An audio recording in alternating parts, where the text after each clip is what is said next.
They say charity starts at home, but for Flora Mitchell, it started behind a dumpster in the freezing dead of a Detroit winter. She thought she was saving a homeless man from the cold. She didn't know she was dragging the most dangerous predator in the underworld into her living room. She stitched his wounds with a sewing kit and shared her last can of soup. She expected a thank you. Instead, she woke up to the sound of engines. Not one, not two, but 500 blacked-out SUVs locking down her entire city block. The king had been found, and Flora was about to learn that saving the devil's life doesn't make you a saint, it makes you his property. This is the story of how a waitress became the queen of the underworld. The wind off the Detroit River didn't just blow, it bit. It had teeth, gnawing through the thin polyester of Flora Mitchell's waitress uniform as she shoved the heavy steel door of Miller's 24-hour diner shut. The neon sign above her flickered with a dying buzz, casting a sickly pink light onto the fresh snow piling up on the asphalt. It was 3017 a.m. Flora pulled her threadbare scarf tighter, her knuckles turning white as she gripped a bag of leftover stale rolls and a container of soup. The cook, old Stan, was going to throw out. This was dinner for tomorrow, and maybe breakfast. She walked quickly. In this part of the city, near the abandoned Packard plant, stopping was an invitation for trouble. The streetlights were smashed, leaving the alleyway behind the diner in a suffocating darkness. She was 10 steps away from her beat-up 2008 Honda Civic when she heard it. A wet, ragged cough. Flora froze. Her hand went to the pepper spray on her keychain. "Who's there?" she called out, her voice trembling but loud. "I have mace and I'm not afraid to use it." Silence answered her, save for the howling wind. She took a step forward, squinting into the boom behind the large industrial dumpster. There was a shape there, a heap of dark fabric half buried in the white drift. Logic screamed at her to get in her car. "Drive away, Flora! You can't afford a tow truck, let alone a funeral!" But Flora was the girl who rescued stray cats. She was the girl who tipped out the buzzboy even when she didn't make rent. She couldn't leave a human being to freeze. She stepped closer, the snow crunching under her boots. "Hey," she whispered, "you can't sleep here. You'll die." The figure didn't move. Flora reached out, brushing the snow off the man's shoulder. The fabric underneath wasn't the rough wool of a homeless man's coat. It was cashmere, soft, dense, and freezing wet. She pulled him over onto his back. The flickering neon light from the street caught his face. He was young, maybe early 30s, with a jawline that looked like it was carved from granite and dark hair matted to his forehead. But it was the blood that stopped her heart. It was everywhere. Soaking the white dress shirt beneath his unbuttoned coat, staining the snow around him a deep, terrifying crimson. He had been shot, maybe twice. "Oh my God!" Flora gasped, dropping her food bag. She fell to her knees, her hands hovering over the wound in his abdomen. "Sir, can you hear me?" His eyes flew open. They weren't hazy or unconscious. They were focused, sharp, and the color of cold steel. Before she could blink, his hand shot out, gripping her wrist with a strength that shouldn't have been possible for a dying man. "No, hospitals," he rasped. His voice was like gravel grinding in a mixer. "No, cops, you're bleeding out," Flora hissed, trying to pull away, but his grip was iron. "You need an ambulance. Call an ambulance," he wheezed, his eyes narrowing, "and everyone in this alley dies." He wasn't bluffing. Flora looked down at his belt. The glint of a custom Beretta pistol peeked out from the waistband of his ruined suit trousers. This wasn't a mugging victim. This was something else, something worse. He groaned, his head lolling back, the burst of adrenaline fading, his grip loosened. Flora looked at her car, then back at him. If she left him, he was dead by sunrise. If she called 911, he promised a massacre. "You idiot," she muttered to herself, tears of panic pricking her eyes. "You absolute idiot." She hooked her arms under his shoulders. He was heavy, solid muscle and dead weight, but adrenaline gave her strength she didn't know she had. She dragged him through the slush, panting, her boots slipping, until she got him to the passenger side of the Honda. It took 5 minutes to get him inside. By the time she slammed the door, her uniform was smeared with his blood. She scrambled into the driver's seat, her hand shaking so hard she dropped her keys twice before finding the ignition. As the engine sputtered to life, he mumbled something from the passenger seat. "Don't let them." "Find me." Flora peeled out of the alley, the tires spinning on the ice.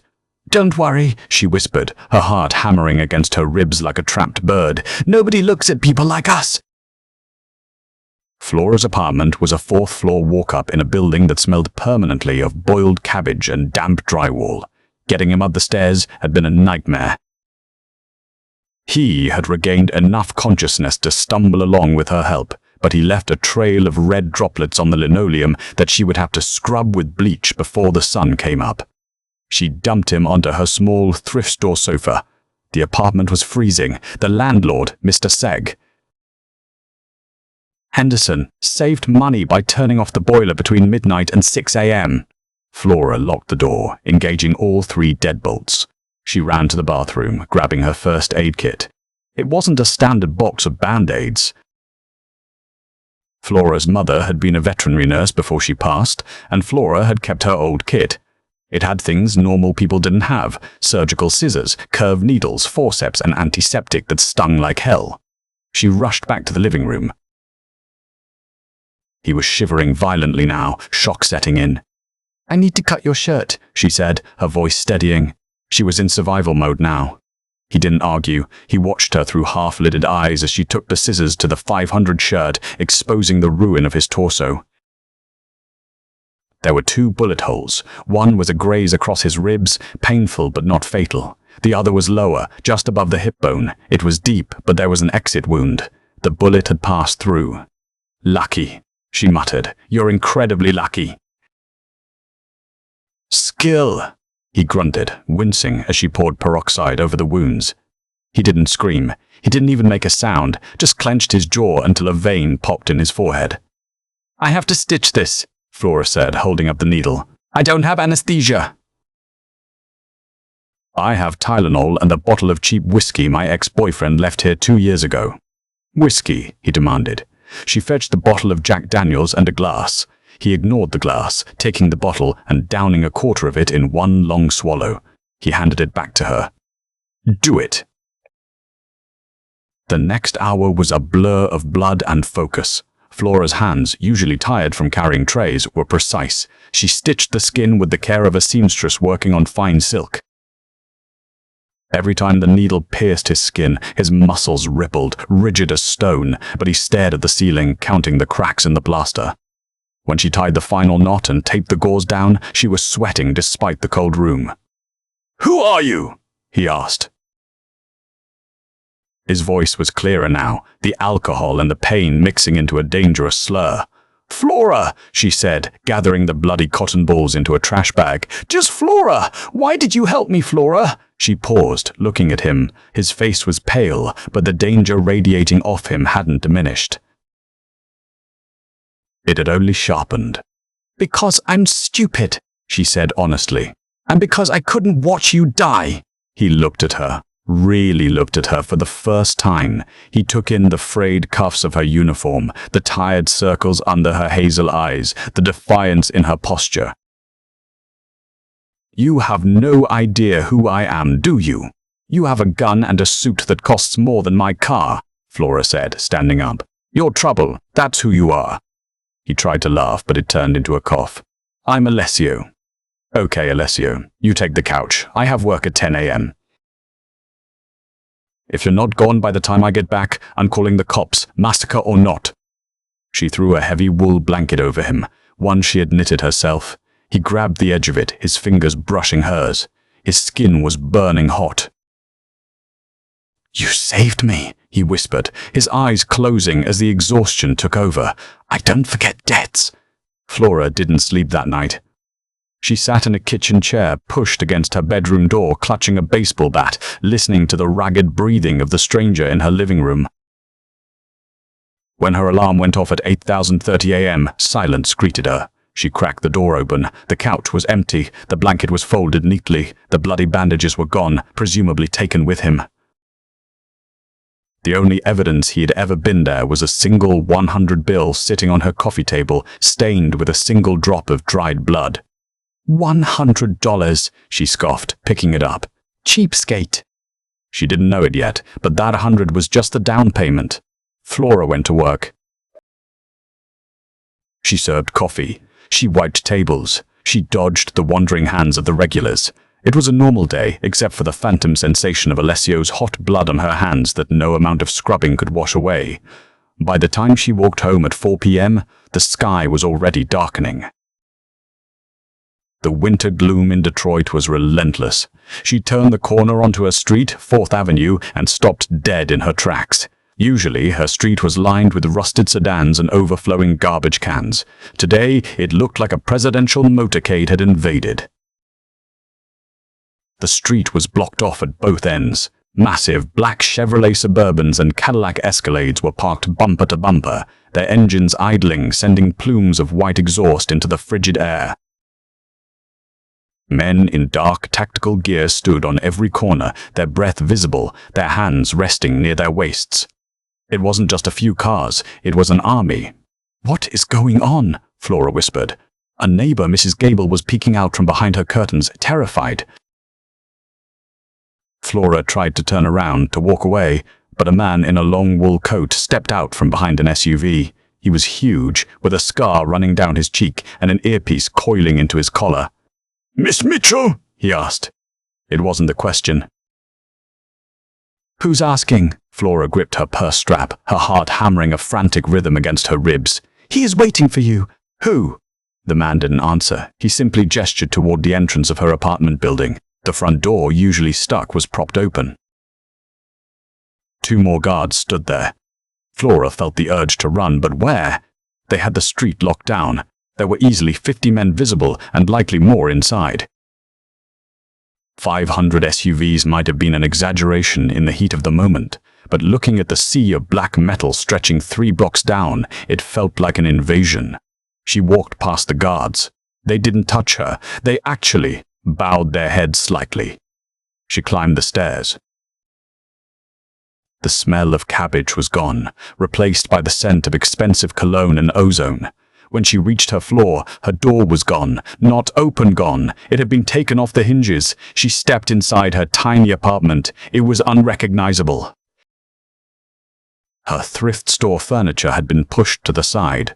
Standing in the center of the room, looking out her grime-streaked window, was Alessio. He looked different. The blood was gone. He was wearing a fresh suit, this one navy blue, tailored to perfection, and a long charcoal overcoat. He stood straight, the injury from the night before apparently ignored through sheer force of will. But it was the men around him that scared her. 3 men in suits stood silently against the wall, holding tablets and folders. Alessio turned as she entered. The room seemed to shrink. "You," Flora breathed, "you broke my door." "I'll buy you a new building," Alessio said calmly. His eyes were clear today, sharp and calculating. "We need to talk." "About what? You left. You gave me $100. We're square." Alessio stepped forward. The men against the wall tensed, but he waved them off. "We are not square, Flora. Last night there was a coup. My lieutenant, a man I trusted like a brother, tried to kill me. He thought he succeeded." He gestured to the window, to the army of cars below. "Today, I reminded the city that the ghost is not so easily exorcised. I have taken back my throne." "Good for you," Flora said, her voice shaking. "What does that have to do with me? Go rule your kingdom and leave me alone." Alessio closed the distance between them. He smelled of sandalwood and gun oil. He reached out, taking her chin in his hand. His fingers were rough, but his touch was surprisingly gentle. "It has everything to do with you," he said low. "Because Declan O'Connor, the man who shot me, knows I didn't die in that alley. He knows someone helped me. He has a witness who saw a woman in a waitress uniform dragging me into a Honda." Flora's blood ran cold. So, Alessio said, his thumb brushing her cheekbone. "Declan is a man who burns down the haystack to find the needle. He is coming for you, Flora. If I leave you here, you will be dead by midnight." I can call the police. Alessio laughed, a dark, humorless sound. I own the police captain. Declan owns the SWAT team. There is no law here, Flora, only us. He stepped back and extended his hand. Pack a bag. You are coming with me. I'm not going anywhere with you, Flora shouted. Look out the window, Alessio commanded, his voice hardening. Flora looked. Down on the street, just beyond the blockade of black SUVs, a silver sedan exploded. Boom! The glass in Flora's window rattled. The fireball lit up the twilight. It was her Honda Civic. Flora gasped, covering her mouth. That was a message from Declan, Alessio said coldly. He found your car. He knows where you live. Now, Flora Mitchell, you have two choices. You can stay here and burn with your apartment, or you can walk out that door with me and live. Flora looked at the burning wreckage of her car, then at the man who had brought this war to her doorstep. She realized with a sinking dread that her life as a waitress was over. The mundane struggle for rent was gone, replaced by a struggle for survival. She looked Alessio in the eye. You owe me a new car, she said. Alessio's lips twitched in the ghost of a smile. I'll buy you a dealership. Let's go. The convoy of black SUVs moved like a single predatory organism through the city streets, running red lights with impunity. Inside the lead vehicle, the silence was thicker than the bulletproof glass separating them from the world. Flora sat as far away from Alessio as the leather bench seat allowed. She clutched her purse to her chest, her knuckles white. Every time she closed her eyes, she saw the fireball that had consumed her car and her old life moments ago. Stop shaking, Alessio said. He didn't look up from the tablet in his lap, where streams of data scrolled by too fast for Flora to read. I'm not shaking because I'm cold, Flora snapped, though her teeth were practically chattering. I'm shaking because I've been kidnapped by a mobster who just blew up my Honda. Alessio finally looked at her. The interior lights of the car cast shadows across his sharp cheekbones. Kidnapping implies I plan to ask for a ransom. Who would I ask, Flora? You have no family. Your mother passed 3 years ago. Your father left before you were born. You have $400 in your savings account and $22,000 in student debt for a nursing degree you never finished. Flora felt like he had slapped her. You investigated me? I investigate everyone who touches me, he said simply. Survival requires information, so I'm just a file to you. You are a liability, he corrected, his voice devoid of warmth. A loose end that Declan can pull to unravel me. Until Declan is buried, you are my problem. The car slowed, turning off the highway and winding up a long, private road flanked by dense forest.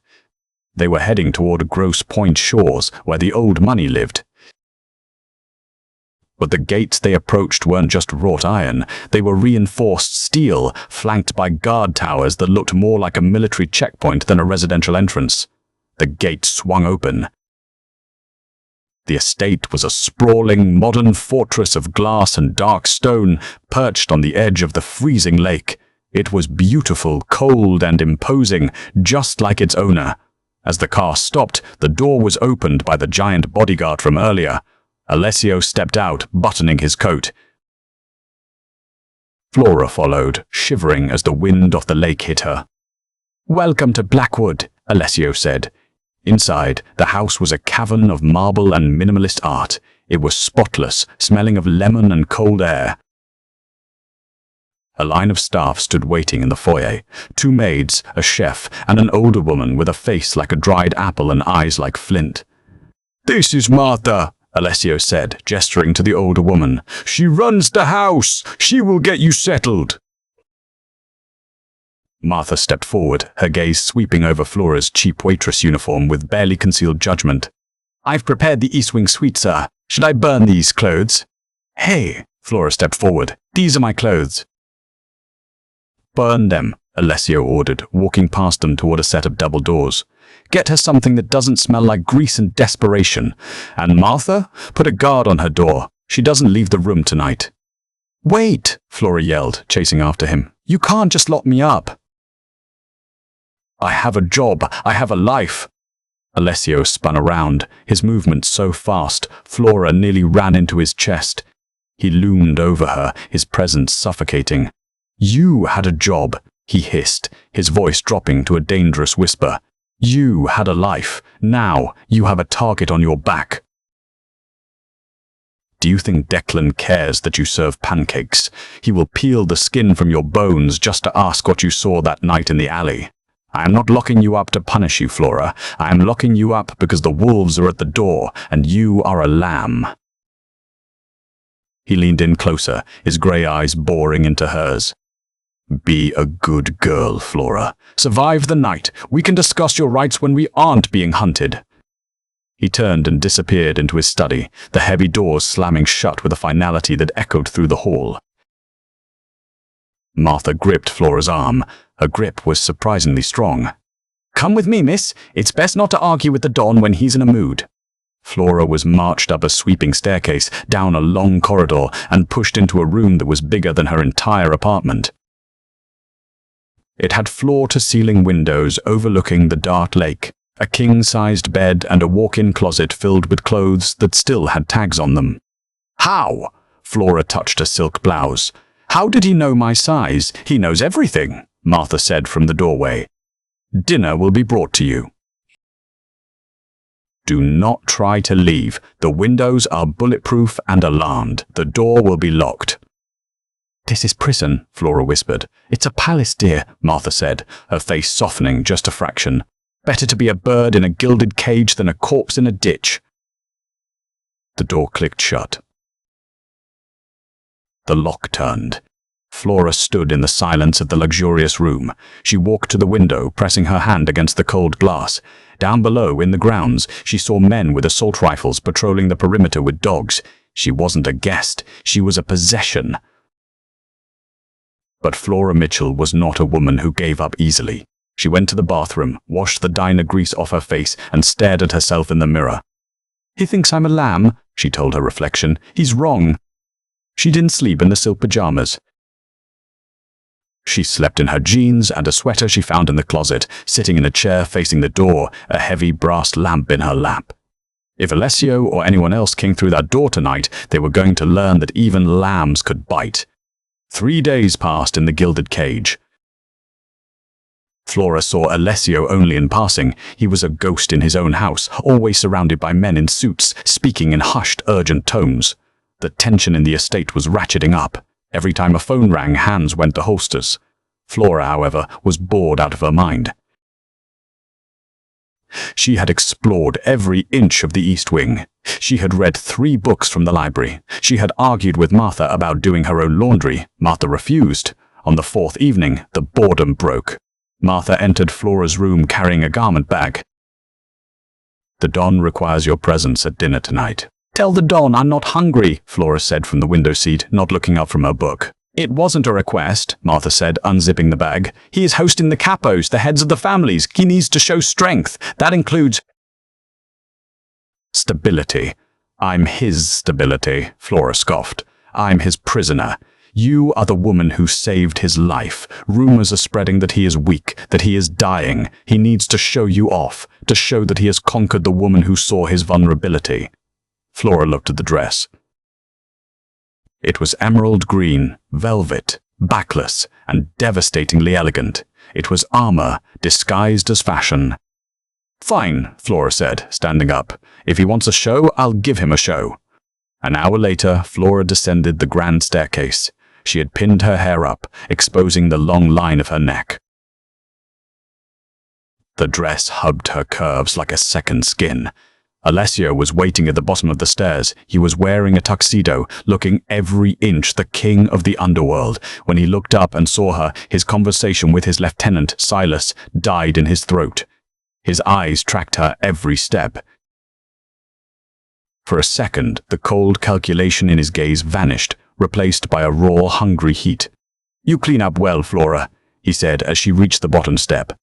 "I imagine the dress cost more than my education," she replied coolly. "Probably." He offered her his arm. "Tonight, you are my fiancée." Flora froze. "Excuse me?" The capos need to believe I am settling down, that I am focused on the future, not looking over my shoulder. Play the part and I'll double the money I give you when this is over. I'm not a prostitute, Alessio. No. He leaned in, his breath warm against her ear. You are a survivor. Survivors do what they must. Smile, darling. The sharks are watching. He led her into the dining room. 12 men sat around a mahogany table long enough to land a plane on. They were older, scarred, wearing suits that cost a fortune but couldn't hide the violence in their postures. The conversation stopped when Alessio entered. Gentlemen, Alessio said, his voice booming, allow me to introduce Flora, the future Mrs. Romano. A murmur went through the room. Flora forced a smile that felt like it was made of glass. She sat at Alessio's right hand. The dinner was an exercise in tension. The men ate steak and drank vintage wine, but their eyes darted around the room. They asked Flora questions, probing, dangerous questions. So, Flora, asked a man with a nose that had been broken at least 3 times. Where did you meet our Alessio? The opera. The alley behind a diner, Flora said, taking a sip of wine. He was bleeding on my shoes. The table went dead silent. Alessio didn't flinch. He slowly cut a piece of steak. She has a unique sense of humor. We met at a charity gala. The tension eased, but Flora caught the look. Alessio shot her. A warning. As the courses were served, Flora watched the staff. There were new waiters tonight. Extra staff brought in for the event. One of them, a young man with a tremor in his hand, was pouring wine for the man at the far end of the table. Carlo, Alessio's oldest ally. Flora frowned. She had been a waitress for 6 years. She knew how people moved when they carried trays. This man was moving wrong. He wasn't balancing the weight on his forearm. He was gripping the bottleneck like a club. And he was sweating, profusely. She watched him move toward Alessio. The waiter reached into his jacket pocket with his free hand. It was a subtle movement, masked by the napkin draped over his arm. But Flora saw the glint of metal. It wasn't a corkscrew, it was a syringe. Time seemed to slow down. Alessio was laughing at a joke Carlo had made, his head turned away. The waiter was stepping in, the needle descending toward the exposed skin of Alessio's neck. Flora didn't think, she reacted. Alessio, duck! She screamed. She grabbed her steak knife and lunged across the armrest of her chair. Alessio, honed by years of war, didn't ask questions. He dropped his shoulder instantly. The waiter's hand jabbed down, but instead of hitting Alessio's neck, the syringe plunged into the back of the leather chair. In the same second, Flora slammed into the waiter, driving the dull steak knife into his forearm. Ah! The waiter dropped the bottle. Red wine shattered everywhere, looking like blood on the white tablecloth. The room exploded into chaos. Guns were drawn faster than Flora could blink. The waiter backhanded Flora, sending her crashing to the floor. Kill him! Alessio roared, rising from his chair like a demon. Silas and 2 other guards were on the waiter instantly. Bones snapped. The man screamed. Flora lay on the carpet, her ears ringing, her cheeks stinging from the blow. She pushed herself up on her elbows. Alessio was there. He wasn't looking at the assassin being dragged away. He was on his knees beside her, his tuxedo ruined with wine stains. Flora! He barked, his hands framing her face. Look at me! Are you hurt? She blinked, focusing on his eyes. The icy indifference was gone. In its place was pure, unadulterated panic. I'm okay, she stammered. He had a needle. I saw it. Alessio pulled her into his chest, burying his face in her hair. He held her so tight it hurt. For a moment, in front of the most dangerous men in the city, the king of the underworld looked like a man who had almost lost the only thing that mattered. Clear the room, Alessio commanded over her shoulder, his voice vibrating in his chest. Lock down the estate, find out who sent him, and kill anyone who tries to leave. He scooped Flora up into his arms, bridal style. Put me down, she protested weakly. I can walk. You are never walking again, he growled, carrying her out of the dining room. I'm carrying you, and then I'm going to kill everyone who had a hand in this." As he carried her up the stairs, Flora rested her head against his shoulder. She could hear his heart beating fast, erratic, human. She had saved him again, and this time she knew there was no going back. She was part of the war now. But as she looked at the grim set of his jaw, she realized something else. She wasn't just a prisoner anymore. She was the queen, and the king was finally ready to burn the world down to keep her safe. The adrenaline crash was worse than the fear. Flora sat on the edge of the massive bed in the master suite. Alessio's room. She had refused to go back to the guest wing. After the dining room, nowhere felt safe except within arm's reach of the man who was currently pacing the floor like a caged tiger. "Stop pacing," Flora whispered. "You're making me dizzy." Alessio stopped. He looked at her, his tuxedo jacket discarded, his sleeves rolled up to reveal tattoos that coiled around his forearms like serpents. He walked over to her and knelt. It was a position of submission, something a man like Alessio Romano never performed. "You saved me," he said, his voice rough. "Twice. I told you." Flora managed a weak smile, though her hands were still trembling. "I have a habit of picking up strays." "I'm not a stray, Flora. I am a monster who dragged you into hell." He took her hand, inspecting the bruise forming on her cheek where the waiter had struck her. His eyes darkened, a storm brewing behind the grey irises. "I will burn the city for this." Who was he? A mercenary. Hired gun. He didn't know much, only that he was paid to stick me with a syringe full of potassium chloride. It stops the heart instantly. Looks like a heart attack. "Someone let him in," Flora said. Her mind was racing, replaying the dinner, the clinking of glasses, the forced laughter, the way the shadows moved. "Alessio, the waiter. Before he moved toward you, he didn't look at you. He looked at the end of the table." Alessio went still. "At who?" "Carlo. Impossible." Alessio stood up, turning away. "Carlo is my godfather. He taught me how to shoot. He sat by my father's deathbed." He looked at Carlo, Flora insisted, her voice gaining strength. "And Carlo, he wasn't drinking. Everyone else was drinking the wine." Carlo just held the glass. He nodded. "Alessio." A tiny nod. Right before the waiter lunged. Alessio stared at the wall. The denial was etched on his face, but beneath it, the cold logic of a don was taking over. Carlo had insisted on the dinner. Carlo had vetted the extra staff. Carlo had been the one pushing for peace with Declan. Alessio walked to his desk and pulled a heavy, matte black pistol from a drawer. He checked the chamber with a metallic clack. "Stay here," he ordered. "Lock the door. Do not open it for anyone but me. Where are you going?" "To ask my godfather a question." Alessio moved through the hallway like a phantom. He found Carlo in the library pouring a brandy with a hand that shook slightly. The other capos had been escorted to the secure wing, but Carlo had remained behind. "Alessio," Carlo smiled, though it didn't reach his eyes. "A terrible business. I hope the girl is all right." "She's observant," Alessio said, closing the library doors. "She notices things, like who isn't drinking, like who gives signals to assassins." Carlo froze. He set the glass down. The mask of the benevolent uncle slipped, revealing a tired, desperate old man. "They have my son, Alessio," Carlo whispered. "Declan took Michael. He said, if I didn't open the door, he would send Michael back to me in pieces." "So you decided to trade my life for his?" Alessio's voice was devoid of emotion. It was the voice of a judge passing a death sentence. "You are strong, Alessio. You always survive. I thought maybe the poison wouldn't work. Maybe you'd see him coming." "You rolled the dice with my life." Alessio raised the gun. "Wait!" Carlo held up a hand. "It's not just the waiter. The waiter was the plan B, the distraction." Alessio frowned. "Distraction for what?" "For the gates," Carlo choked out, tears streaming down his face.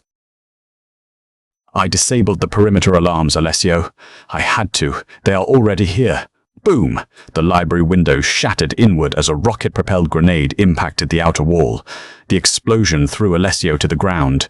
Dust and debris filled the air. The lights flickered and died, plunging the estate into darkness. Through the ringing in his ears, Alessio heard the one sound he had dreaded, the sound of engines, hundreds of them. He scrambled to the window, staying low. The front lawn, usually a pristine expanse of snow and manicured hedges, was a sea of headlights. They were everywhere. Black SUVs, armored trucks, motorcycles. They had swarmed the estate like locusts. "Declan!" Alessio hissed. He turned back to Carlo, who was bleeding from a shard of glass in his neck. "I'm sorry," Carlo wheezed.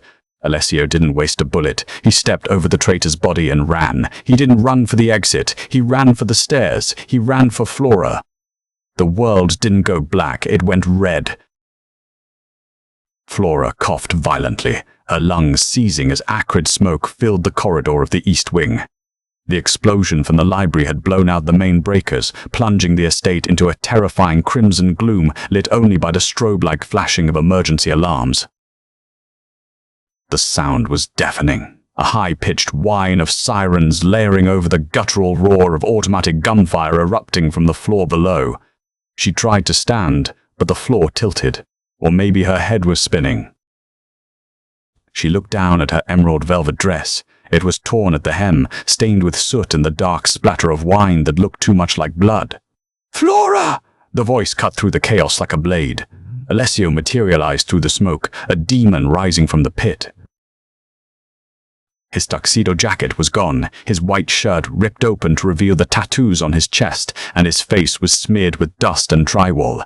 In his hand, the black pistol was steady, an extension of his will. He didn't ask if she was okay. There was no time for pleasantries. He grabbed her arm, his grip bruising, and hauled her to her feet. "We have to move!" he roared over the sound of a fresh explosion shaking the foundations. "The main hall is breached! They're inside!" "Who is inside?" Flora screamed back, stumbling as he dragged her toward the service stairwell. "Everyone!" Alessio shouted, kicking open a heavy oak door. Declan didn't just bring a hit squad, he brought a war. He emptied the city. They spilled into the stairwell. The noise here was louder, magnified by the concrete walls. Below them, the sound of boots stomping on marble and the screams of dying men echoed upward. It sounded like the gates of hell had swung wide open. "The tunnels!" Alessio said, his eyes scanning the landing above and below. "The wine cellar connects to the old Prohibition tunnels." "There's an exit a mile into the woods. Silas is waiting with an extraction team." He pushed her toward the stairs leading down. "Go, run, don't look back." Flora took 2 steps down, then stopped. Her hand gripped the cold iron railing. She looked at the dark descent, then back at Alessio. He wasn't moving with her. He had turned back toward the door they had just come through, checking the magazine of his pistol. "You're not coming," she said. It wasn't a question. Alessio looked at her, his grey eyes hard and devoid of hope. "I have to buy you time. There are too many of them." "If they reach the tunnels before you're out, you're dead. I hold the door. You live." "You can't hold off an army with one gun," Flora yelled, abandoning the stairs and rushing back to him. "That's suicide, Alessio. That's not a plan. That's a tombstone." "I am the captain," he snarled, grabbing her shoulders and shaking her. "I go down with the ship. That is how this life works." "Well, I'm not in this life," Flora shouted, matching his fury. "I'm a waitress, and I don't leave people to die in the snow." "I didn't save your life in that alley just so you could throw it away in a hallway." A spray of bullets tore through the wall next to them, showering them in plaster dust. They ducked instinctively. The enemy was getting closer. "We need a miracle," Alessio hissed, firing 2 blind shots through the doorway to suppress the attackers. "And we are fresh out of prayers." Flora looked around frantically. Her eyes landed on a schematic of the house framed on the wall, a vintage blueprint of the estate's mechanical systems. She saw the massive red lines indicating the heating infrastructure. Her mind, honed by years of managing impossible dinner rushes and multitasking under pressure, snapped into focus. "We don't need a prayer," she whispered, her eyes widening. "We need a match." "Flora, go!" No! Look, she pointed at the floor. The boiler room. It's directly below the main atrium. Martha told me it feeds the entire estate. It's an industrial high-pressure gas system. Alessio looked at her, confusion warring with adrenaline. So? So, Flora said, her voice trembling but her eyes fierce. If we cut the pilot lights and open the emergency valves, this house fills with gas in 3 minutes. One spark, and Blackwood isn't a house anymore, it's a bomb. Alessio stared at her. For a second, the gunfire seemed to fade. He looked at the woman in the torn velvet dress, the woman who served coffee and smiled at rude customers, and saw something entirely different. He saw a strategist. He saw a queen. We blow the foundation, he realized, the corner of his mouth twitching upward. The blast goes outward. It takes the lawn, the driveway, the SUVs, and everyone standing on them, Flora finished. But we have to be on the roof. The blast wave will travel the path of least resistance, out the windows and doors. The structure might hold if we're high enough. Might, Alessio repeated. It's a 50-50 shot. Better odds than you fighting 500 men alone, she countered. Alessio holstered his gun and grabbed her hand. To the boiler room. They didn't run away from the danger. They ran into the belly of the beast. The descent was a nightmare. They encountered 2 mercenaries on the second-floor landing, men in tactical gear with face masks. Alessio didn't hesitate. He moved with a fluidity that was terrifying to watch, firing 2 shots, one to the chest, one to the head, before the first man hit the floor.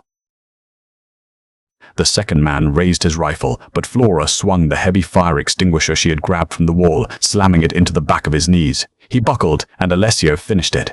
Nice swing, Alessio grunted, stepping over the body. I played softball in high school, Flora panted, dropping the canister.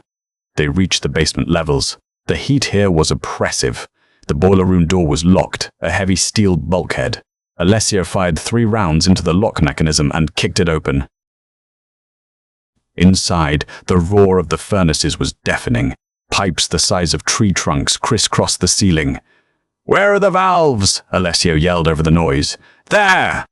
Flora pointed to a wall of gauges, all reading in the red. The manual overrides! They ran to the back wall.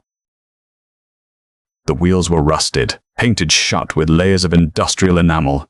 I'll take the left, Alessio shouted. You take the right! Flora grabbed the cold iron wheel. She gritted her teeth and pulled. It didn't budge. She dug her heels into the concrete, putting every ounce of her strength into it. She thought about the cold wind in the alley, the blood on her hands, the explosion that took her car. She thought about the life they were trying to steal from her. With a scream of frustration, she yanked the wheel.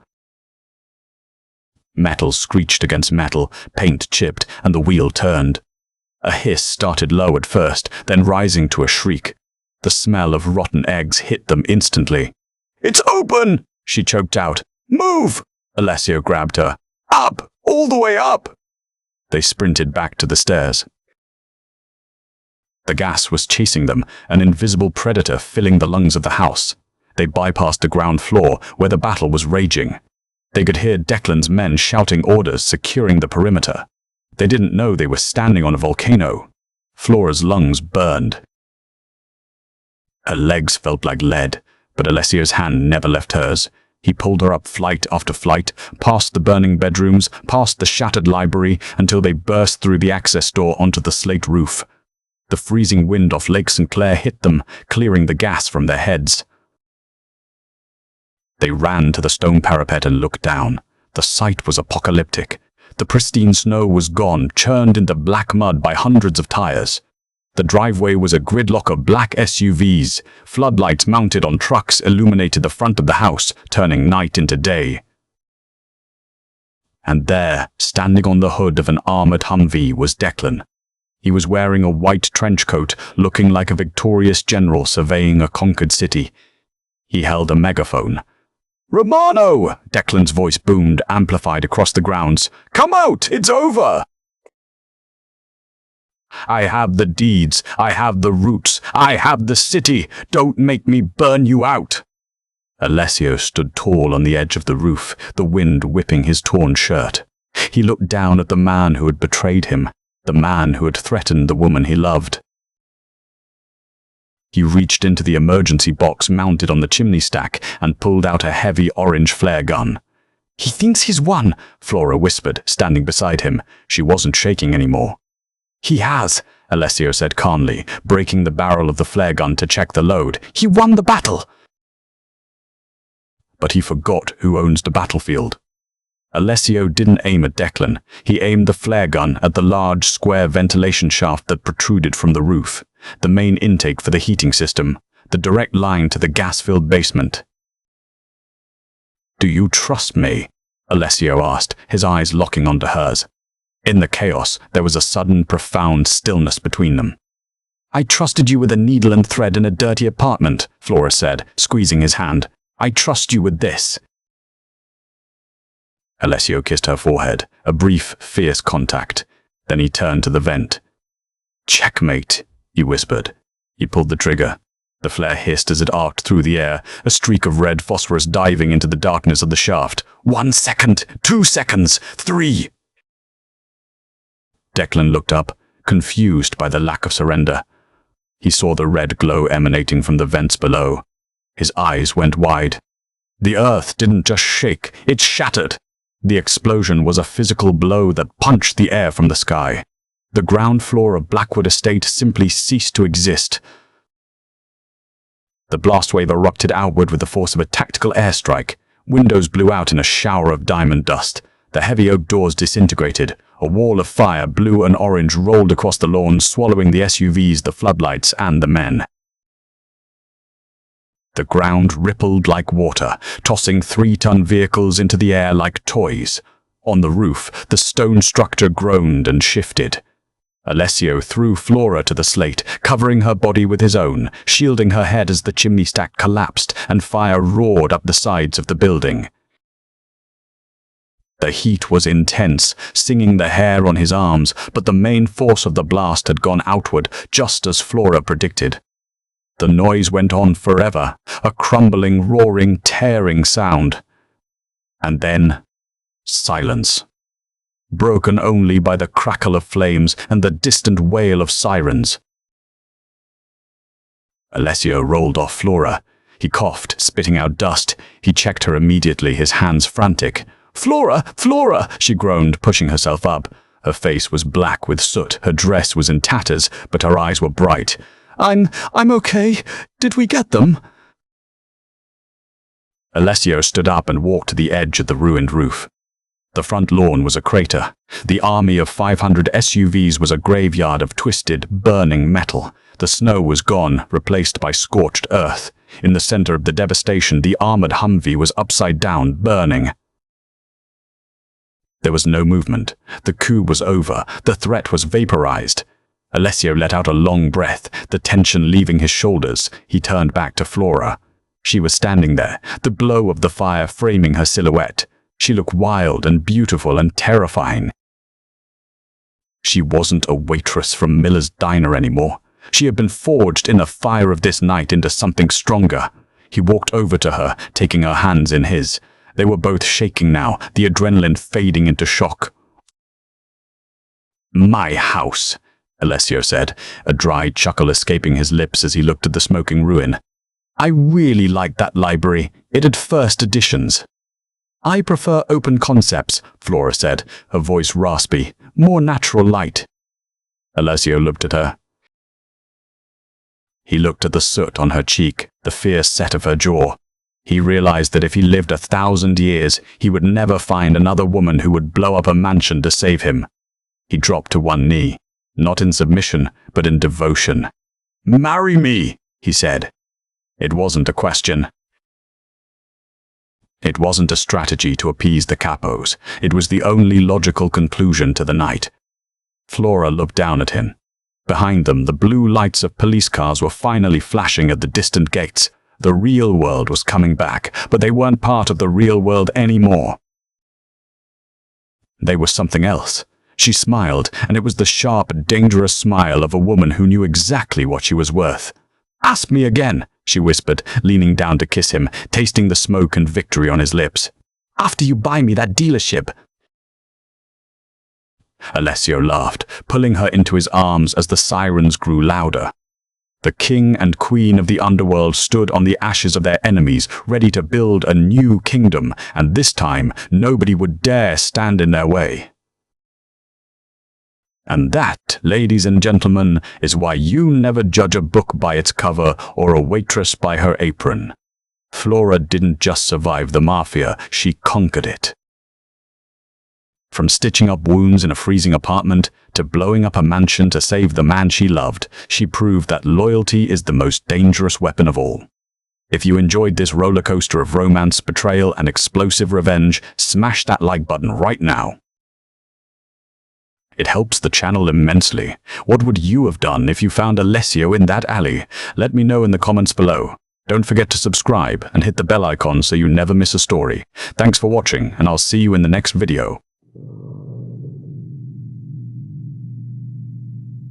Jurajvit. Lishi Mashnabay.